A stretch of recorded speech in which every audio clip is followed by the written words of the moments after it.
La chronique juridique, une présentation du cabinet d'avocats Ratel, un cabinet reconnu pour la qualité de ses services, l'originalité de ses solutions préconisées et surtout le talent de ses plaideurs, et ce, depuis maintenant 50 ans. Chronique juridique du lundi matin avec les gens du cabinet d'avocats Ratel. Au bout du fil ce matin, Maître Pascal Garneau. Bon matin, Maître Garneau. Bon matin à vous, vous allez bien? Très bien, et vous? Merci, oui, ça va très bien. On va parler ce matin de violence conjugale. Oui, c'est exact. C'est un sujet qui est d'actualité parce que dans ma pratique ici au cabinet Ratel, je reçois malheureusement, là, faut le dire, beaucoup d'appels concernant des gens qui sont accusés d'avoir commis une violence conjugale et nous recevons également les appels des gens qui sont victimes ou présumées victimes de ces gestes-là et ils veulent comprendre quelle est la suite. Parce que ça implique des choses là, quand on porte plainte pour violence conjugale. Oui. Alors, évidemment, ce que je vous explique, là, je tiens à souligner que d'aucune façon, évidemment, il n'y a aucune approbation de donner à quelques gestes ou paroles qui puissent être portés. Là, évidemment, loin de moi l'idée de vous dire que c'est des choses qui ne doivent pas être dénoncées. Ça doit l'être. Mais je veux juste objectivement faire en sorte que l'on comprenne que lorsque, et ça arrive souvent, là, mon expérience à moi, souvent, une soirée un peu trop arrosée, un peu trop de vin, et là, les conjoints, la chicane pogne, et on commence à se dire des choses. Et là, les paroles deviennent plus lourdes, plus violentes dans les propos. On se dit des choses qui ne devraient pas être dites. Et là, souvent, la dame prend le téléphone, fait le 911 pour se plaindre des propos qui ont été tenus. Alors, les policiers, dès qu'un 911 est fait, le processus est enclenché. Si les policiers arrivent, puis les deux conjoints se regardent, puis ils se disent « Hey, ça n'a pas de sens, on était tous les deux pactés, puis je t'aime, mon amour, puis tu sais bien que jamais j'aurais fait ça. Ben oui, je le sais, puis bon. » Là, les policiers arrivent. Vous aurez beau leur dire que c'était des paroles en l'air, que vous êtes un peu éméchés, c'est pas ça que vous vouliez dire, puis jamais au grand jamais. Ben c'est trop tard. Les policiers vont faire sortir le monsieur de la maison.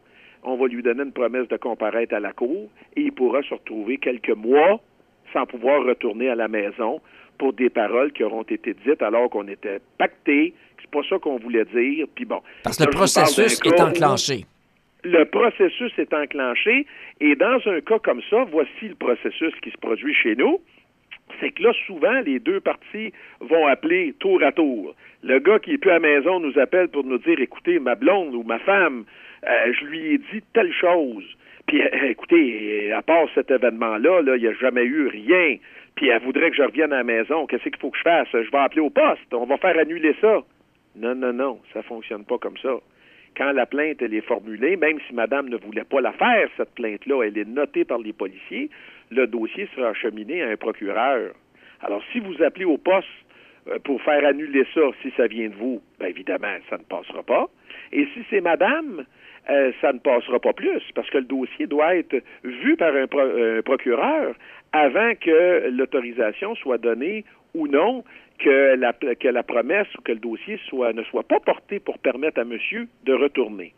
La difficulté, c'est que le dossier, là, une fois que la plainte est prise, puis que vous avez, je vais mettre des dates, là, 1er décembre, l'événement survient. Monsieur a une promesse pour le mois de mars. Là, on va se dire, attendez une minute, là, le gars ne peut plus retourner chez eux. Oui, il ne peut pas retourner à la maison. À moins que là, nous puissions intervenir, quand je dis nous, les avocats, où il est possible de présenter une requête à la cour pour demander au tribunal la possibilité que monsieur puisse retourner après avoir étudié. Tu sais, on provoque un peu une étude plus rapide du dossier. Mais ça engendre malheureusement des coûts pour les gens, parce que cette requête-là, il faut toujours bien la préparer, il faut la plaider, il faut aller devant le tribunal. Mais ce qui est à souligner, et je reviens sur le fait qu'il ne faut pas hésiter à dénoncer la violence tant physique que verbale. Mais je vous dis que, des fois, souvent, en état d'ébriété, c'est souvent des cas de boisson ou des cas là, comme ça que ça provoque des événements que les parties regrettent. Alors, ce qu'il faut éviter... Après ça, oui, allez-y. Ce qu'il faut éviter, c'est de prononcer ces paroles-là, évidemment, envers les victimes. Bien, évidemment qu'il faut se contrôler. C'est normal, chaque couple a ses difficultés, mais il faut toujours penser que d'un côté comme de l'autre, l'échelle des propos tenus doit être évaluée. Je voudrais pas, tu sais, avant de dire ma 3 petits points, m'a t'arraché à la tête, ma 3 petits points, c'est des affaires qu'il faut pas dire. Parce que la dame qui reçoit ça, ou l'inverse, une femme dit ça à un gars, ben là, si la peur prend, puis le 911 est là, puis il dit, ben là, il m'a dit qu'il était pour m'arracher à la tête, puis j'ai peur. Ben c'est sûr que les policiers feront leur travail. Ouais, et on fait bien. Oui, ben c'est ça. On fait bien aussi de ne pas retirer ces plaintes-là parce que on pourrait retirer la plainte sous la menace puis tout ça. Donc les policiers, les procureurs font leur travail. Font leur travail. Vous avez tout à fait raison. Oui. C'est super intéressant. Si on veut obtenir vos conseils, on peut vous joindre à quel numéro? Au 450-759-5151, poste 2312. Et je suis Maître Garneau. Maître Pascal Garneau du cabinet d'avocats Ratel, un gros merci. Bonne journée. Merci à vous. Au revoir. Au revoir. La chronique juridique vous a été présentée par le cabinet d'avocats Ratel. Conseiller, négociateur, plaideur, médiateur. Un seul appel pourrait vous éviter bien des soucis. 450-759-5151.